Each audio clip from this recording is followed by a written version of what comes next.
Doctor Ushma skin and hair clinic లో మీ చర్మం జుట్టు సమస్యలకు సరికొత్త పరిష్కారాలు అందిస్తున్నాం. మొటిమలు, చర్మ దురద, వయసు కారణంగా వచ్చే చర్మ సమస్యలు లేదా జుట్టు సమస్యలైనా మేము మీకు సరైన చికిత్సను అందిస్తాం. మా విజయవాడ మరియు మచిలీపట్నం బ్రాంచీల్లో మీకు సౌకర్యంగా సేవలు అందిస్తాం. నేడు అందరికీ నమస్తే అండి. టీటీడీలో లడ్డూలో వాడిన నెయ్యికి సంబంధించిన వ్యవహారం ఈ 4 రోజుల నుంచి కూడా ఆంధ్రప్రదేశ్లో ఒక పెద్ద రాజకీయ దుమారంగా చెలరేగింది. సో ఒక పరిపాలన విభాగంలో తప్పు జరిగింది అంటే అక్కడ నామినేటెడ్ పదవుల్లో ఉన్న చైర్మన్లు, డైరెక్టర్ల కంటే, సభ్యుల కంటే అఫీషియల్ హోదాలో, అధికారిక హోదాలో ఉన్న ఎగ్జిక్యూటివ్ ఆఫీసర్దే అంటే బ్యూరోక్రసీ వాళ్ళదే బాధ్యత ఎక్కువ ఉంటుంది.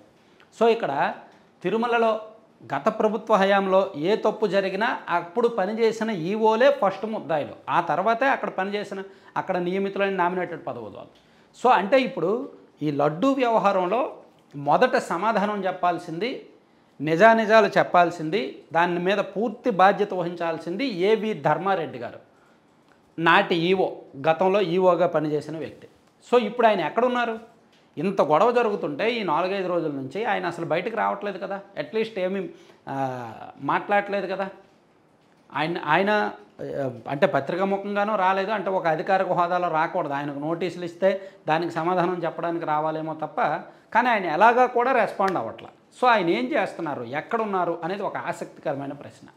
యాక్చువల్లీ ఆయన గురించి ఒక ఇంట్రెస్టింగ్ పాయింట్ ఏమిటంటే, ఆయన ఐఏఎస్ ఆఫీసర్ ఏమీ కాదు, ఆయన ఏ జిల్లాలో కూడా కలెక్టర్గా కూడా పనిచేయలేదు, అలాగే ఆయన మన ఆంధ్రప్రదేశ్ సర్వీస్లో కూడా లేరు. ఆయన ఏంటంటే IDES, Indian defence and estate service 1991 batch అధికారి.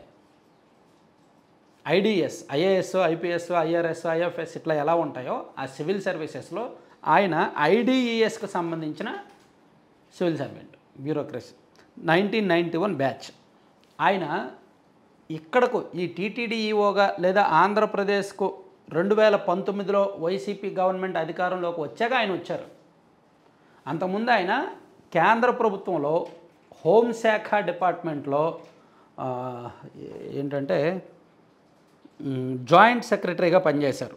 ఎప్పటి నుంచి అంటే 21 నవంబరు 2017 నుంచి దాదాపుగా ఒక 3 సంవత్సరాల పాటు, 21 నవంబర్ 2017న ఆయన joint secretary in the ministry of home affairs with effect from 4 noon of 21/11/2017 అని చెప్పి ఒక జీవో కూడా అప్పట్లో వచ్చింది. జీవో కూడా మీకు పక్కన పెడుతున్నాను చూడండి. అట్లా ఆ తర్వాత వైసీపీ గవర్నమెంట్ వచ్చిన తర్వాత జగన్మోహన్ రెడ్డి గారికి సన్నిహితులైన అధికారులందరినీ ఎక్కడెక్కడ ఉన్న వాళ్ళనో ఏరుకొచ్చి ఆంధ్రప్రదేశ్ సర్వీసులకు తీసుకురావడం, వాళ్ళకేమో కీలకమైన పోస్టింగుల్లో కూర్చోబెట్టడం అవన్నీ జరిగాయి కదా. అట్లా ధర్మారెడ్డి గారిని టీటీడీఈఓగా నియమించారు. అయితే ఇప్పుడు ఆయన కేంద్ర పెద్దలతో లాబీయిస్టు, అంటే హోమ్ అఫైర్స్లో జాయింట్ సెక్రటరీగా పనిచేశారంటే ఖచ్చితంగా పరిచయాలు ఉంటాయి కదా. హోమ్ డిపార్ట్మెంట్లో కీలకమైన హోదాలో పనిచేశారంటే ఢిల్లీ స్థాయిలో మంచి పరిచయాలు ఉంటాయి. అటు లీగల్ డిపార్ట్మెంట్లో లీగల్గా న్యాయవాదులతో, న్యాయమూర్తులతో పరిచయాలు ఉంటాయి, ఇటు IAS, IPSలతో మంచి పరిచయాలు ఉంటాయి.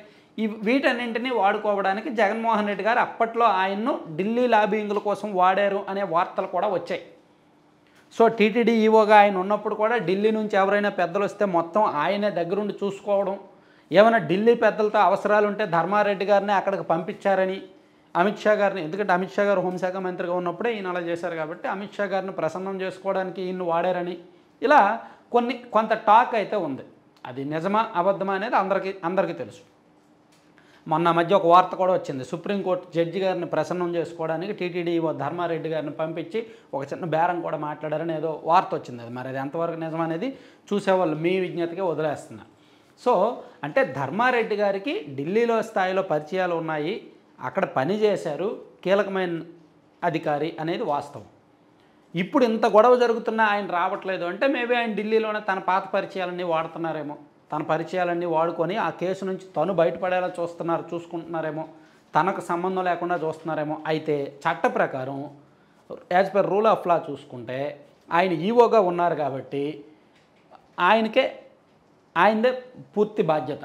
దీని మీద ఎఫ్ఐఆర్ నమోదైతే A1గా ఉండేది ఆయనే, దాని నుంచి ఆయన తప్పించుకోలేరు. మేబీ సప్లై చేసిన వాళ్ళ మీద ఆ టెండర్ ఇచ్చి ఏంటది సప్లై చేసిన కాంట్రాక్టర్లని A1 A2గా పెట్టినా వాళ్ళని కన్ఫర్మ్ చేసింది ఈఓనే కదా, కాబట్టి ఈయన మీద కూడా కీలకమైన నిందితుడుగానే ఈయన్ను చేరుస్తారు. సో ఇప్పుడు ఈయన ఢిల్లీలోనే ఉన్నారు, తన పాత పరిచయాలను వాడుతున్నారు. వైసీపీ తరఫున అంటే కాస్త సేఫ్ జోన్లోకి వెళ్ళడానికి, ఈ ఇష్యూ మీద సేఫ్గా ఉండడానికి కొంత ప్రయత్నాలు చేస్తున్నారు అనేది ఢిల్లీ సర్కిల్స్లో వినిపిస్తున్న మాట అనమాట. దాన్ని నిజం చేకూర్చేలాగా ఆయన గత చరిత్ర కూడా ఉంది. Thank you.